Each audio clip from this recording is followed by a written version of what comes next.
Long ago in the 12th century, nestled within the soft hills of northern Francia, there lived a man not known for battles or crowns, but for something far simpler: silence. His name was Brother Aldrich, a humble monk of the Abbey of Saint Florian, where the stone walls were thick, the candles glowed gently, and the cold breeze smelled faintly of wax and parchment. Aldrich was neither old nor young. He wore the brown woolen robe of the Benedictines and moved with the careful grace of someone who disturbed nothing. Each morning, as the bell tower rang just after dawn, Aldrich would wake before his brothers, not to rush, but to think, to feel the cool stone under his bare feet, to touch the wooden door that had been touched by monks for 100 years. He didn't speak often, but when he did, his words were quiet and slow, like a stream that runs only after the frost melts. He copied texts by hand, beautiful Latin script curled across parchment under his careful quill. But even his script seemed to whisper. What made Aldrich curious was not war or saints or grand cathedrals. It was ink. Yes, ink. He was fascinated by how soot and gall could become letters, and how letters could become stories. He tested new mixtures at night when others were asleep. One drop of honey here, a flick of ash there, all in the name of finding the perfect flow. It was said that Aldrich's letters flowed smoother than any river and looked like they were embroidered, not written. Other monks would peer over his shoulder, but he never minded. He smiled gently and dipped his quill again. In the scriptorium, where the air was always dry and the windows were high, Aldrich once spent 12 days drawing the capital R at the start of an old psalm. Not because he was slow, but because he wanted it to sing. It ended up shaped like a curled serpent, with tiny monks drawn along the tail, their heads bowed. This was Aldrich's greatness, not in noise or glory, but in calm. His was the kind of life that slipped unnoticed into time's long scroll, yet shaped the margins. He never left the abbey. He never fought in a war. He never raised his voice, but he changed every book he touched. And long after he passed, the abbey would still speak of him, not with songs or statues, but in quiet, just the way he liked. As the centuries moved slowly forward like the turning of a great wooden gear, we find ourselves in the early 14th century, in a small Flemish town called Lierde. Not much happened there, no invasions, no kings, no scrolls of glory. But in one quiet corner of the cobbled town stood a workshop with a faded red door and a tiny brass bell. It belonged to a man named Emiel, known by everyone simply as the clockmaker. Emiel was neither fast nor particularly clever. He did not invent the first clock nor improve upon the pendulum, but he had a gift for patience, and that made him useful to the world in a way no book recorded. He repaired clocks, not the grand ones of churches, but little ones that sat above hearths or hung crooked on the walls of candle shops and inns. He rose every morning before the sun and lit a single beeswax candle beside his tools. The light flickered over the gears and springs that lay like tiny bones in neat rows. Each piece was cleaned with a squirrel hairbrush, and Emil hummed softly as he worked, though no one ever knew the tune. His neighbors found him peculiar. He rarely spoke, and when he did, he spoke in measurements. "That's an eighth of a tooth out of alignment," he'd say, or "the second wheel is singing slightly sharp." These words were meaningless to most, but to him they were poetry. He kept no apprentices, only a cat named Lintel who slept beside the coals. The cat, it seemed, understood silence as well as Emil. At night, when the town's lanterns dimmed and the streets emptied of bakers and children, Emiel would wind his own clock with reverence. It was not a grand piece. Its hands were worn and the casing was made of elm. But when it struck midnight, the bell inside sang like a memory, sweet and far away. One winter evening, a traveling friar came to his shop, holding a tiny clock made of iron and ivory. "It no longer ticks," the friar said sadly. Emiel examined it, brow furrowed in concentration. It took him 3 days, not because it was complex, but because he believed each tick was a promise. When the friar returned and heard the first click of restored motion, he wept. Emiel did not know why. He simply nodded and handed the clock back, one hand still dusted with brass shavings. Emiel never married. He never traveled. But each clock he restored was like a blessing whispered into time. Even after his hands grew slow and the town children forgot his name, his clocks remained. They ticked in shadowed kitchens, echoed in still parlors, and counted the quiet minutes of people who never knew him, but lived slightly better because their hours stayed whole. And in his workshop, long after his time had passed, the candles still flickered, at least in memory. In a stone manor veiled by ivy and surrounded by quiet fields of chamomile and thyme, there once lived a noblewoman named Lady Isabeau. Unlike other ladies of title and land, she was not known for feasts or falconry, nor for alliances made in candlelit halls. She was known for her garden, a sanctuary she tended herself, with hands that smelled always of rosemary and rosewater. Lady Isabeau lived during the reign of a lesser-known duke, far from courtly distraction. Her days passed slowly. She rose with the dawn and knelt beside a basin of lavender water. She dressed simply, in linen gowns softened by time, with embroidery worn thin from years of kneeling in the soil. She liked to walk her garden barefoot, the dew kissing her heels. She spoke little, though not out of shyness. Her silence was chosen, like a warm shawl drawn around her shoulders. The servants said that each plant in her garden had heard more of her words than any knight or nobleman ever had. She kept a small notebook, hidden inside the folds of her bodice. Its pages were not filled with political schemes or verses of love, but simple garden observations. The mint flourished after yesterday's rain. A wren visited the stone wall again this morning. I think the violets prefer shade after all. Her favorite place was the southern edge of the garden, where a crooked pear tree leaned as though it had been listening for 100 years.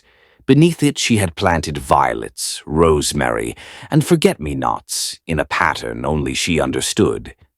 It was there she spent her quiet afternoons, sipping warm broth, mending hems and feeding breadcrumbs to a one-eyed blackbird that never left her side. Some believed Lady Isabeau had once been promised to a knight who never returned from crusade. Others whispered that she had taken a vow of silence after her sister died in childbirth. But the truth was simpler, quieter. Isabeau had grown weary of noise, of conversations that looped in circles, of decisions that changed like wind through the reeds. In her garden, everything made sense. Plants spoke slowly. They grew patiently. They forgave poor timing and careless pruning. When her steward once asked why she never remarried, she smiled and said softly, "Because the mint and time keep better secrets." As the years passed, her garden became her legacy. Pilgrims and poets traveled just to see it, yet she welcomed none of them, preferring that they stand at the gate and imagine its beauty for themselves. Some things, she once wrote, are meant only for those who stay still long enough to belong to them. When Lady Isabeau passed, no monument was carved, no bells rang in the manor's chapel. But in the garden, violets bloomed weeks early. The one-eyed blackbird waited on the pear tree for 7 mornings before finally flying away. Her story was not written in books or woven into tapestries, but in the minds of those who passed that quiet garden gate, her presence lingered like the scent of rosemary after rain. In the worn stone halls of the monastery of Saint Wolfram, where wind whispered through narrow arches and the scent of wax never quite faded, lived a monk named Brother Hagan. Unlike his brethren who copied texts or tended the sheep in the frosted meadow beyond the cloister walls, Hagen was entrusted with something both obscure and wondrous. He kept the monastery's star maps. He was not a man of ambition. His hands bore ink stains from decades of careful drawing, and his back curved slightly from long nights bent over scrolls. He had arrived at the monastery as a boy, the orphaned son of a shepherd, brought in by the prior on a wet autumn evening. He had never left. Hagen was fascinated by the night, not just its beauty but its rhythm. Every evening, long after Compline prayers, he would quietly ascend the narrow staircase of the western tower, holding a wax-sealed lantern in one hand and a rolled vellum chart in the other. There, beneath a roof patched with cold iron and wood, darkened by centuries of weather, he would study the stars, not for prophecy or fortune, but for peace.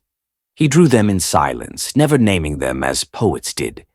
Instead, he marked their movements with tiny notches and gentle arcs. "The sky keeps better time than bells," he once said to the abbot, who had nodded in agreement, though he didn't quite understand. When storms blotted the sky, Brother Hagen remained indoors, pacing the scriptorium like a ship captain charting familiar waters. He polished the brass astrolabe by candlelight, or redrew maps ruined by age and mice. His work was not seen by kings or scholars, but the monks knew of it, and they trusted him with the stars in the same way they trusted the cook with bread or the gardener with herbs. Some nights, a novice would join him in the tower. He would hand them a worn wool blanket and say nothing for a long time. Only after the silence had settled in fully would he point, softly, to a cluster of stars just past the chimney shadow. "That one," he'd whisper, "was in the same place last year. And the year before. It watches." He never claimed the stars spoke, only that they remembered. He liked the idea that while empires shifted and abbots passed, some lights remained unchanged, unbothered. In his final year, his hands shook more than before, and the stars blurred. Yet he still climbed the stairs each clear night, holding the lantern with fingers that had known only gentle things: ink, cloth, paper, and light. When he passed in his sleep one frosted morning, the monks found a final chart in his chamber. It was not his most accurate. Lines wavered, points were softer, but in one corner, barely visible, he had written, "I have kept them company." Brother Hagen left no relics, no relic-worthy bones. But his charts remained, tucked safely into drawers, carried from monastery to monastery over centuries. They were not prized for their science. They were kept because they were peaceful, like the man who had drawn them. At the edge of Windmere Hollow, where the moorlands grew wild and heather bloomed in sleepy waves, there lived an old woman named Agnete. She was a weaver, not of grandeur nor of guild renown, but of the kind who wove with quiet hands and never rushed a thread. Her cottage leaned gently beneath a hill, as though the earth itself had grown fond of her presence. Smoke curled slowly from her chimney, even in summer. Inside, everything smelled of lanolin and dried lavender. Wool bundles nestled in baskets, and thin beams of sun spilled across spindles like golden thread. Agneth had no children of her own, but the villagers spoke of her as Mother Thread. Not out of formality, but because every shawl, every wrap, every cradle blanket seemed to carry some gentle warmth that went beyond the loom. She worked alone. Each morning, just after the dew had settled, but before the birds grew bold, she would sit beside her window and begin her spinning. The wheel creaked softly, a comforting sound that mingled with the breeze. Her sheep grazed nearby, and she spoke to them gently. She knew each one by name and temperament. Bramble, the stubborn; Wisp, the quiet one; Mottle, who always wandered; From their wool came her finest threads, always cleaned by hand, carded in silence, and dyed with berries she foraged herself. What Agneta wove was never hurried. Each scarf could take days, each cloak a season. But none who wore her cloth ever complained of the time it took, for they said that her garments never unraveled, and somehow they always seemed to carry the scent of open air, even years after they were made. On rainy days, children gathered by her door, hoping to hear her stories. She rarely told them in full, only fragments woven like her cloth. "This thread," she'd say, "comes from a sheep born during a thunderstorm." Or, "The red dye here, made from hawthorn berries picked under the harvest moon." They listened not because the stories were grand, but because they felt rooted, like a hearth that burned low but never went out. One winter, when a great frost came early, the villagers found their cloaks were suddenly inadequate against the wind. They visited Agnete, not with requests, but simply to sit near her fire. And quietly, without ceremony, she began to weave again. Day after day, from dawn till dusk, her fingers moved with calm urgency, and the creaking wheels spun like a lullaby. By the end of that winter, every child had a blanket, every elder a new shawl, and in the spring a single flower grew beside her door, though no one had planted it. When Agnetha passed, the cottage stood empty, but her wheel remained by the window, still and dustless.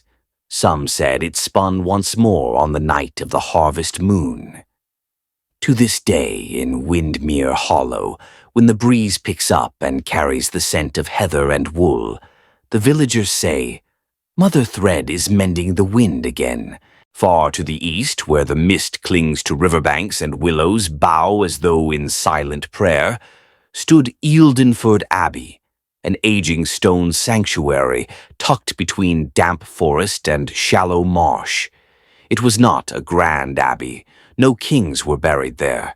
No relics drew pilgrims, but within its moss-covered cloisters lived a man named Father Thorn, the abbey's candle-keeper. He was a man of few words and fewer demands. His role was not one of high theology or scriptural interpretation. His task was simple and endlessly repetitive, to ensure that the candles never went out. Not the tall white tapers in the sanctuary, nor the squat beeswax votives in the novices' dormitory, not the flickering sconces in the crypt, nor the single flame that marked the relic shelf, though the relic itself was forgotten long ago. Each morning before lauds, Father Thorn would rise, long before the others.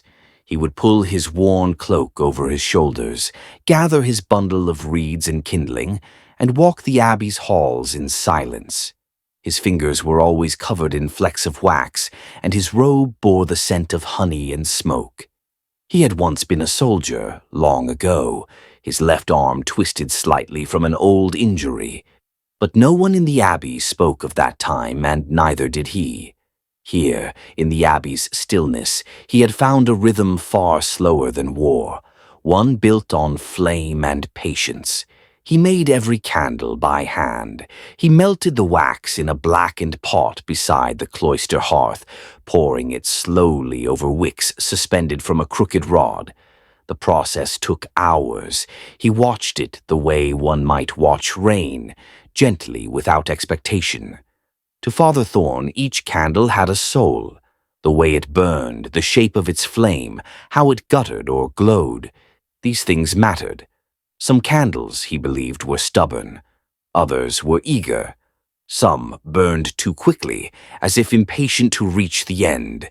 He often spoke to them, not aloud, but in thought, encouraging them as he trimmed the wicks, as he shielded their flickers from drafty stone corridors. The younger monks once joked about it, how he treated flames like friends. But over time they too came to notice that when Thorn lit a candle, it seemed to burn steadier. There was comfort in knowing that light would always be there. When storms pounded the abbey roof or snow piled against the chapel door, the sanctuary remained warm and lit, not by miracle, but by the candle-keeper's quiet care. In his final winter, his hands shook more often, and his steps were slower, but the flames never faltered. On the last night of his life, he lit a single taper at the foot of the altar, knelt beside it, and remained in prayer until dawn. When the brothers found him, he had passed quietly, the candles still glowing beside him. The abbey buried him with a candle in each hand, unlit but newly made. As the prior said, "He who lit the darkness shall now rest in its gentlest part." To this day, the candles of Ildenford Abbey are still made by hand, still lit with reverence. And some say that on quiet nights, a soft step can be heard in the corridor, followed by a flicker where no flame had been. At the crossroads hamlet of Darnley, where wagons creaked past mossy milestones, and the wind hummed quietly through hedgerows, there lived a man named Alric. He was neither a priest nor a scribe, but his fingers stained darker than either. Alric was an ink maker, and though his name rarely appeared in books, many books would not have existed without him. He lived in a narrow timbered cottage behind the village well, shaded by a crooked sycamore. The air around his home always carried a peculiar perfume, part vinegar, part smoke, part crushed walnut husk. The villagers found it strange, but they respected Alric. When a visiting abbot once asked if there was a scribe in residence, they replied, "No, sir, but we've something rarer. We've got the ink man." Alric's hands were calloused from grinding gallnuts. He crushed them on a stone slab with quiet devotion, whispering to himself about proportions and rain-soaked batches. He believed that every ink had a personality, shaped by the season in which it was made. Spring inks were lively and eager, while winter inks flowed slower and dried darker. Autumn inks, he claimed, carried a kind of sorrow. His workshop was dim but meticulously arranged. Glass bottles lined the shelves, each with hand-scratched labels. Iron gall, weak. Nightberry mix. Oak soot, refined. He stored feathers for quills in bundles tied with twine, and grew his own reeds near the brook to sharpen into styluses. He sold his ink in small earthen jars, sealing each with wax and carving a tiny symbol into the lid. An open eye for writing, a closed one for prayers. He never overcharged, and he often gave away his finest blend to the poor friar who copied sermons for distant parishes. Alric never wrote books himself, yet he revered those who did. On market days, when scribes came down from the abbeys, he would sit in the corner of the tavern, silently listening to their debates about vellum, spacing, or the majuscules of St. Jerome. He never interrupted, but if one of them praised the smoothness of an ink, Alric would nod, just once, and take another sip of his mead. One harsh summer the brook ran dry, and he feared the ink would thicken and spoil. He spent days experimenting, mixing dried elderberries with well water. It wasn't perfect, but the result flowed smoother than anyone expected. He called it resin red, though it was nearly black, and that year's manuscripts bore its soft hue. Alric passed without fanfare. He had no family, no students, only jars, feathers, and a garden of crushed walnut shells beneath the sycamore. When the monks of Greyvale Abbey learned of his death, they sent a single cart to collect his stock, not to sell, but to store in their library's vaults, marked Alric of Darnley, honest ink. To this day, when a scribe's pen glides unusually well, when the letters seem to sing on the page, some say, "That's Darnley work," and others simply nod, dipping their quills with quiet thanks to the man who gave ink a soul. Nestled in the highlands of Kesselin Vale, where fog lingers like old memory and sheep graze beside crumbling stone fences, stood a lonely bell tower, its steeple crooked, its chimes faint. At its base lived an old man named Tomar, known to the locals as the bell tuner. Not a priest, not a smith, just Tomar, the man who kept the bells honest. Tomar had lived in the Vale longer than anyone could remember. Some said he had once been a soldier. Others believed he had been a court musician who'd lost his way in the hills and simply stayed. But Tomar never spoke of his past. He only spoke of sound, of tone, of harmony, of the difference between a chime that rang clear and one that carried sadness. Every few days he would climb the narrow, groaning steps to the top of the tower with a satchel of small tools and a folded cloth. He would sit beside the bells, some as wide as a barrel, others no larger than a helmet, and listen. Not strike, not swing, just listen. The wind would pass through the slats, nudging the bells into gentle song, and Tomar would nod or frown, making tiny adjustments with a padded hammer and a gloved hand. He believed every bell had a voice. Most folk hear the ring, he once told a visiting monk, but few hear the words inside it. The bells had names, not carved in metal, but held in Tomar's memory. The low, slow bell was Rena, soft and motherly. The sharp, quick one he called Finch. And the middle bell, which always seemed to hesitate before sounding, he named Alder. The villagers rarely climbed the tower, but every feast day, every birth, every solemn passing, they listened for the bells. They never failed to sound right. Not perfect, but right, as though they knew what needed to be said. Tomar made no coin from his work. He accepted gifts, fresh bread, wool scarves, old boots, but never asked for them. In the winter, the mayor's wife always brought him broth in a blue clay pot. In the spring, the children of the village would bring him feathers they found, which he tied into the ropes, to keep the sound light, he said. He kept a little book beside his cot, filled not with words but with drawn circles, each representing a bell. Lines extended from them like sun rays, each labeled with strange notations. No one else could read it. But when he passed, the tower did not fall silent. Instead, the bells rang on his funeral morning with a clarity never heard before. Some said the wind had tuned itself to honor him. Others claimed he had made one final adjustment the night before he died. Whatever the truth, the people of Kesselin Vale kept the bells ringing, not out of duty, but gratitude.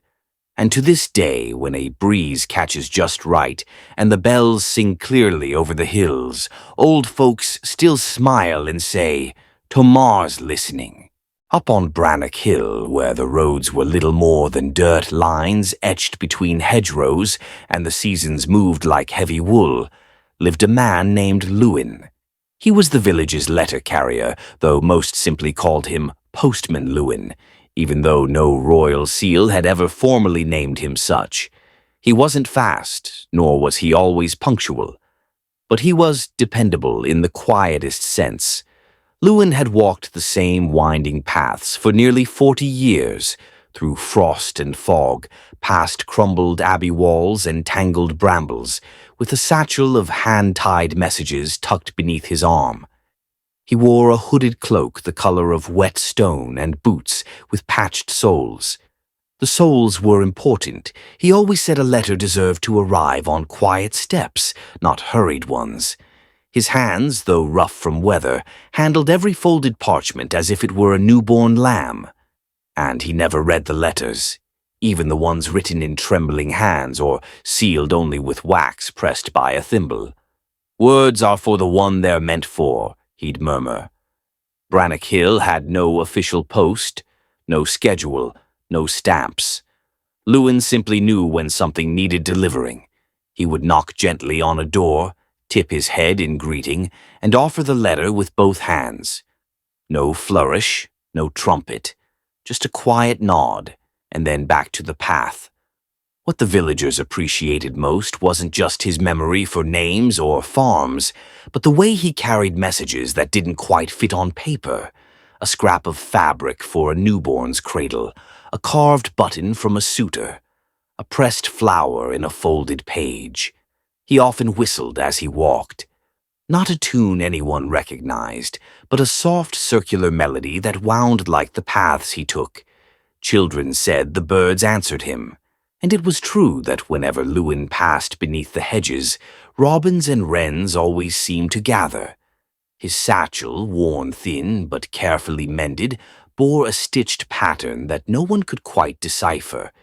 It had been sewn by his mother, he once told a shepherd's son. "Before I knew how far love could travel," he added, eyes warm but distant.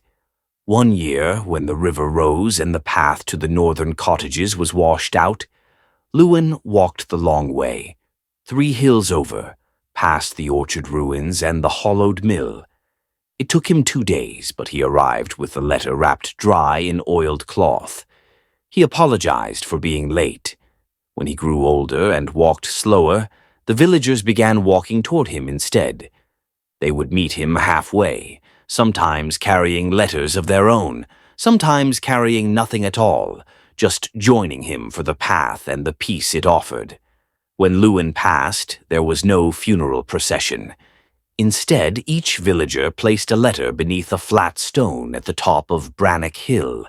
Some were blank, some written in fine script, some in shaky lines or no words at all, just something to carry onward. Now and then a new letter appears beneath the stone, no one quite knows from where. But the villagers say the hill still remembers the man who carried not just messages, but meaning. In the town of Stilmere, where stone bridges crossed narrow canals and ivy crept slowly up every shuttered wall, lived a woman named Emer.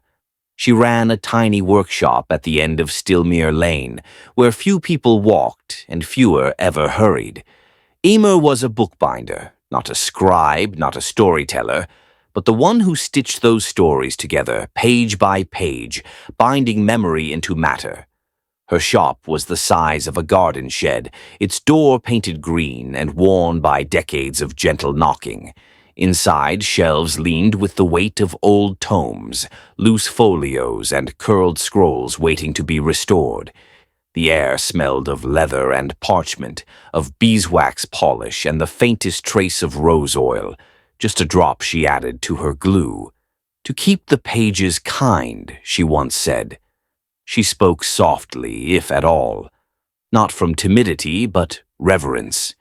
Emer treated books like living things. She greeted them when they arrived, battered, torn, and often forgotten, and whispered to them as she worked. "You're home now," she would murmur, as she ran her fingers down cracked spines and water-stained covers. She used linen thread she spun herself and dyed it with herbs from her windowsill pots. Her tools were simple, a bone folder worn smooth with time, an awl, a wax block, and a silver needle she'd inherited from her mother, who had been a binder before her. Emer never rushed. She stitched slowly, knotting each thread with care, smoothing each folio until the pages lay still. Some volumes took days, some took months. She often paused to think, not because she doubted, but because she listened. "Books tell you how they want to be held," she once told a visiting scholar. People brought her more than books. They brought fragments. A love letter scorched at the corner, a child's journal, pages missing, a family Bible with its cover torn clean away. Emer took them all, never asking questions. She stitched what could be saved and gave it back gently, always wrapped in soft cloth tied with twine. No one quite knew where she had learned her craft. Some said she studied in a great abbey far away. Others believed she had once worked for a prince's library, but she never confirmed. She only smiled and returned to her work. In her final years, Emer bound fewer books but spent more time teaching. A young apprentice named Clara came every afternoon, sweeping the floor and learning the rhythm of the thread, the weight of the glue, the language of the spine. When Emer passed, the shop door stayed shut for 7 days. Then, one morning, it opened. Clara stood behind the counter, using the same tools, humming the same quiet tune Emer once did. And on the wall, beside the window where sunlight fell each morning, hung Emer's silver needle, suspended on a thread, still shining. The people of Stilmere still bring their books to that little shop, and when a binding is finished, they say they can feel the care in the spine.